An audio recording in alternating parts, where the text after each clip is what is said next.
Welcome to Ottawa and the Future of Sports. This episode features the 2026 Ottawa Winter Open, part of the 2025 to 2026 Eastern Ontario Chess Association Grand Prix, held January 16th to 18th at the RA Centre in Ottawa. 5 rounds, 3 days, high stakes. The intensity and competitive spirit were undeniable. Grandmasters, international masters, rising players, veterans of the game, young and old, all serious, focused, and ready for battle across the board. Tournament Director Halldor P. Palsson answers key questions about the tournament, the level of competition, and the momentum of chess in Ottawa. Hi, I'm Halldor Palsson. I'm the Eastern Ontario Chess Association treasurer, and we basically run organized chess in Eastern Ontario. And we have 6 weekend tournaments in Ottawa, and then there are tournaments in Arn Prior and Van Cleek Hill. The top section is basically for very accomplished players, and so this tournament we have 2 Grandmasters and 4 International Masters, and I think the top 8 players are rated over 2,300. So it's a very competitive tournament. Then there's an under 1,900, and that's basically for club players, and then under 1,600 is sort of the lower end of club players, plus people who are just getting started in chess. So the way this works is that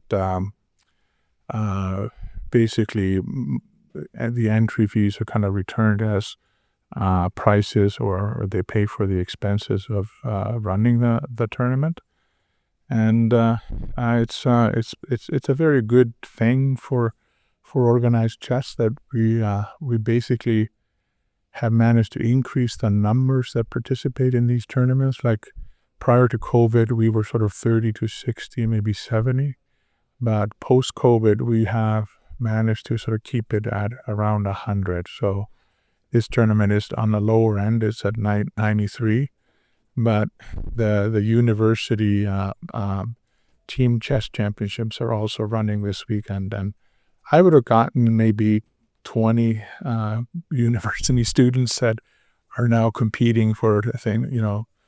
Universities like University of Ottawa and Carleton, they both have teams in the university team championship. And then I get players from Montreal and Toronto that also come in and participate in these things. So, what we have done is that post-COVID, we sort of increased the first prize from $600 to, it sort of went in stages from 600 to 1,000, and now we advertise 1,400. But this tournament be a little small thing. I think we're awarding 1,200 as a first prize. In the under 1,900 is $600 first prize, and then in the under 1,600 we also award 600. I like to keep it exciting for the folks starting out, that that they have something to look forward to, and this is kind of how organized chess works, in the sense that you do compete for money prizes. So yeah, that's kind of... You got to incentivize it. You got to incentivize it, yeah. Well, I mean, there is when you're starting out, the entry fee is 80, and then it goes to 100, and then 120 in the top section. So yeah. How long have you been involved in the chess community in Ottawa? And can you paint a picture of how developed the scene is here in terms of number of participants? We're at the RA Centre. There's a chess club here. The RA Chess Club, numbers are down this year. Like we tend to be somewhere between 80 and 100 regular members. There are a little over 300 in the Eastern Ontario Chess Association. And the way chess works is that, a lot of people, I think sort of the normal thing is that people play in 2, 3, or 4 tournaments a year. I mean, it's a lot when you have to sort of sacrifice a whole weekend for a tournament that a lot of people have other things on the go, so they can't really do that. But there is an opportunity to play 6 tournaments locally here in Ottawa. A lot of the people who are trying to get sort of to master level, they have, if you're trying to get to master level, you have to play sort of between 50 and 80 tournament games a year. So it's pretty valuable that you can play 30, 40 games here locally. That tends to help things out. Would you say Ottawa, in terms of, is it a chess city in comparison to other major cities in Canada? Well, where would you situate? Where would you put Ottawa in the midst? Toronto and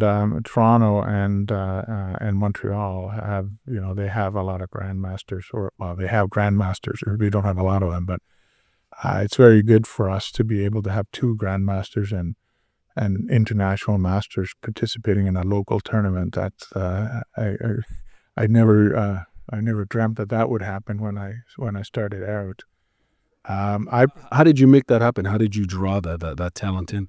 Well, you pay them appearance fees. That's basically what happens, and then you make the prize fund interesting. So if you can award a $1,400 first prize, that sort of makes their weekend, that kind of thing. I mean, these folks, to make money, they would be teaching chess. If they weren't playing in a tournament, they would have some students to look after on the weekends. How long have you been playing the game of chess? I played sort of from 1976 to 2011, and then after 2011, I became more of a chess organizer. And what happens is that chess is like anything else, that you have a peak, and then you sort of go downhill, and then once you start going downhill, you just start organizing. It's kind of, you stop competing. I try to play in sort of 2, 3, 4 tournaments a year, just to sort of keep my foot in. What do you get out of playing and committing so much time to the game? Well, I've always thought that, like I said, I had 30 some year, 40 years of playing in chess tournaments that were organized by other people. So at some point you have to start giving back. So that's kind of how that went. In terms of participants here at this tournament, can you give us an idea of age demographic? Like how old are the participants? This is open to anybody. Even beginners, fresh. Even fresh beginners. And then, like I said, what tends to discourage beginners from coming to these are public tournaments. So like in a normal tournament, you make an illegal move, you get a warning, and we add 2 minutes to the clock. Second illegal move, we forfeit you. And in the under 1600, I tend to give an extra chance. So you get to do it twice, and then on the third one, I said, well, see you next round. And, but illegal move, wouldn't they know? They would know the move. That's the issue that we often have, is that we have, even if you know the rule, you just, unfortunately, in the heat of play, you just make an illegal move. That is what it is. Can you give us an example of a common illegal move? Because when I'm hearing illegal move, I'm thinking wouldn't all of them know? Yeah, I mean, you might have somebody who's in check, and then he doesn't even notice it and moves another piece. And so his opponent says, well, you're in check, or gets me and says, you're in check. And we then basically, like I said, I have to add 2 minutes to the guy's clock. Often in the under 1600 section, it doesn't make any sense to, you just let play go on, because they're not using any time in that section. It's not like they like in the top section, people use the full 90 minutes plus the increments. In the under 1900, about half of it. And then in the under 1600, a lot of the games are done in the first hour, basically. So people aren't using their time much. So I don't, I just try to sort of move things along in the under 1600, just get them to play on. You've been in the game now for over 40 years, right? You've seen the game of chess, develop. And obviously nowadays there's a lot of technology at play in the form of, you can play online, you can this, then the other.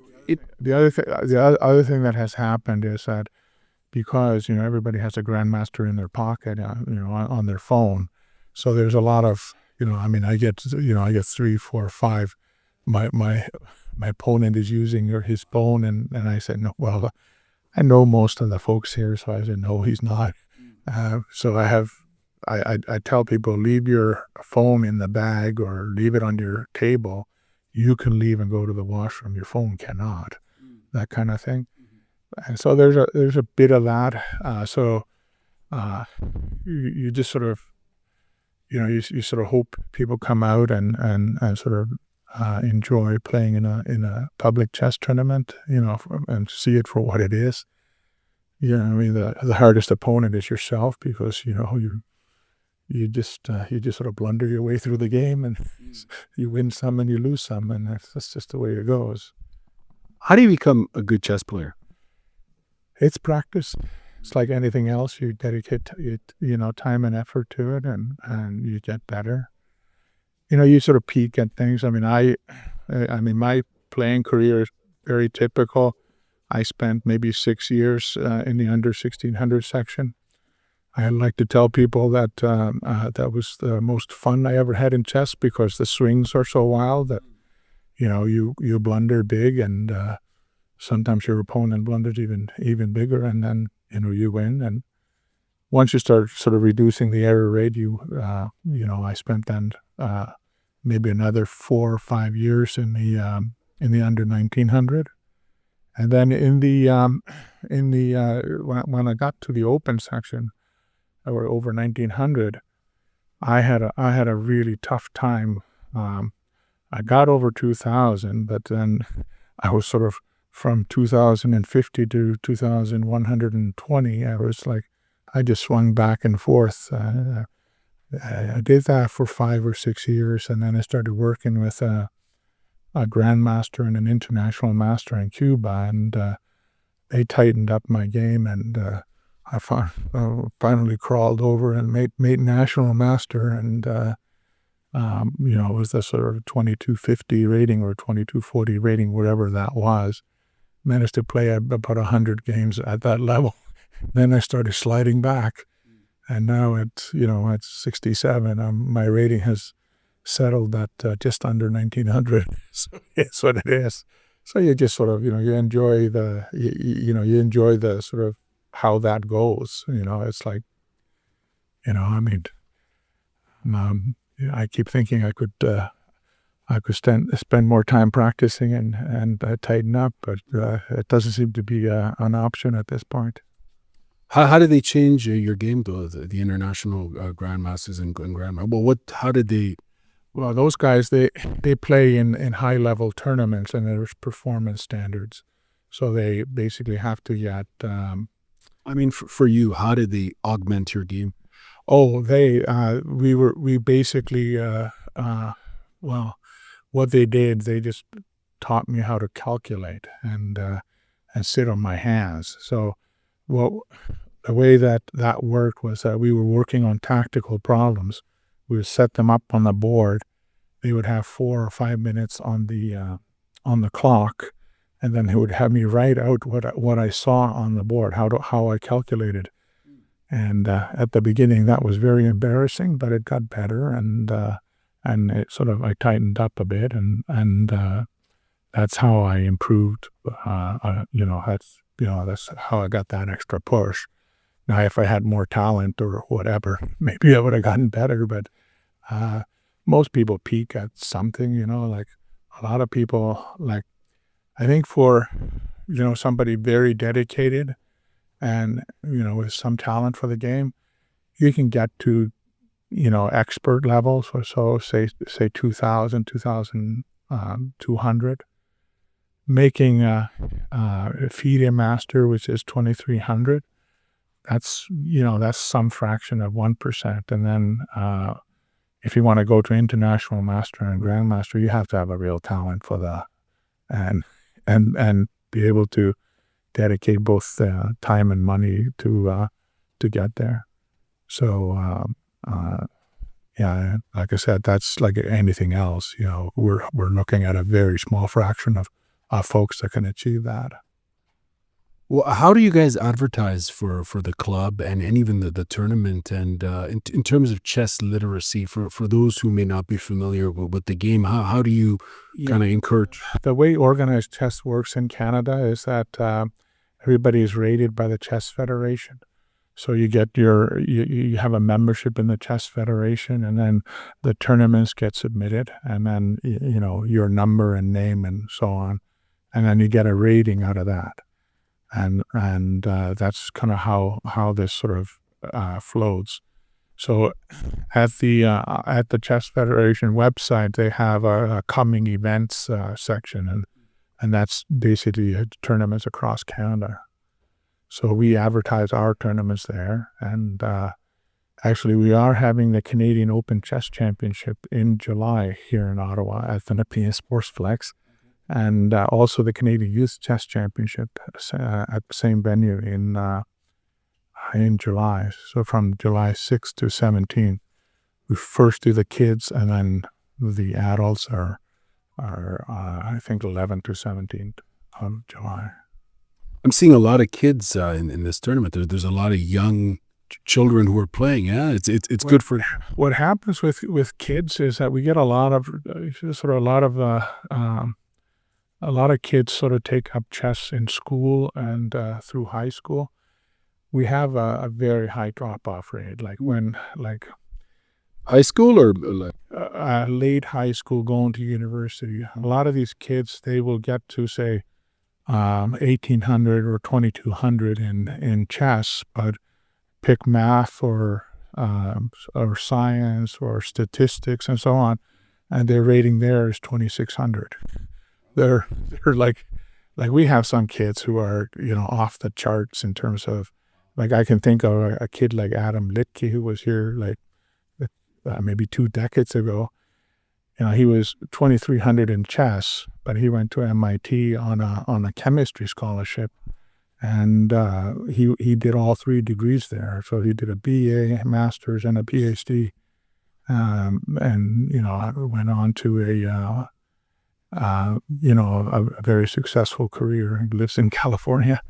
And there's others like that. We've had just a lot of these kids, like I said, chess has this sort of reputation of being sort of for the nerdy, but, it's like a lot of these kids are academically inclined to begin with. Nothing wrong with nerdy. There's nothing wrong with nerdy, I live that. But that's kind of how that goes, like that. We have, like I said, a very high dropout rate, but then we have others that are lifers in chess, and like myself, and that's what we do, so. And how does the club, because this is the RH Chess Club, right? That's that you're part of. How do you guys advertise and promote? We don't do a lot of promotion. I mean, what happens is that we're listed at the Chess Federation over clubs, and then the other thing that we do is that we are on the RA webpage, and like I said, then we advertise the tournaments as well. So you guys have been around for a long time, no? Yeah, I mean, we go right to the origins of the RA. Like we were one of the first clubs. We have like a history of champions going back to, think, the early 50s, and like one of the tournaments is named after a Ron Rogers who won every tournament from 1955 to 1959. Just like very dominant. So yeah, it's kind of, yeah. So there's a lot of history here in terms of what we do. I think the IOC considers chess a sport, right? So there's talk. Yeah, there is a separate Olympics for chess, and that's held every 2 years. We do send a team. Canada has sent a team for a very long time. I think since I'm gonna say, I don't remember exactly, but since the 20s, I think. Wow. So there's a long history of that. Yeah. Where does Canada rank when we look at the international level of competition, Grandmasters, so We're respectable. We might be in the first, we might be like 20th or something like that, maybe 15th, but we're not a chess powerhouse. Although there is a gentleman here, Jean-Rodrigo Lemieux, who is like 20 years old or 21, and he was the under 18 world champion 2 years ago. So yeah, so that's we've had him, and then we had he's from Montreal. We had Qiyu Zhu, who was here in Ottawa, because he was the under 14 girls world champion. He won that in South Africa. Oh, is that the lowest rank? Is that the lowest rank for age group youth? Is U14? No, that it goes under 8, under 10, under 12, under 14, under 16, under 18. That's the youth chess championships. So that's kind of and there's a fairly steep gradient in terms of rating. So, like we have a kid in Toronto who I think he's 14 now. He's an international master, and he only competes at 14, and he only competes in the under 18 because there you get a grandmaster norm or a title. So he's after that. So yeah.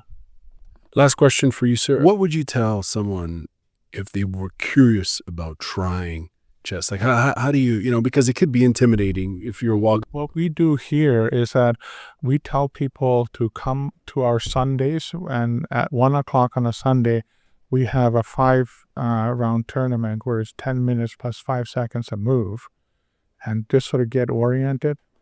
Once you start sort of getting to like 2.5 points on a Sunday, you can start considering coming out on a Thursday. Thursday, you have to have a Chess Federation membership, and it's rated games. Anybody can come to our public tournaments. We have a lot of people who have sort of starts. They come on a Sunday, and after 2 or 3 Sundays where they don't do well, as in if they don't win any games. Like I remember when I first went to a chess club, it was a very rough first 6 months. I wasn't winning any games. And did you go in with a certain mindset where you understand that, hey, this is part of the process? Part of the process. My grandfather, he was a chess player, and he was teaching me how to play chess, and it was a bit of a process.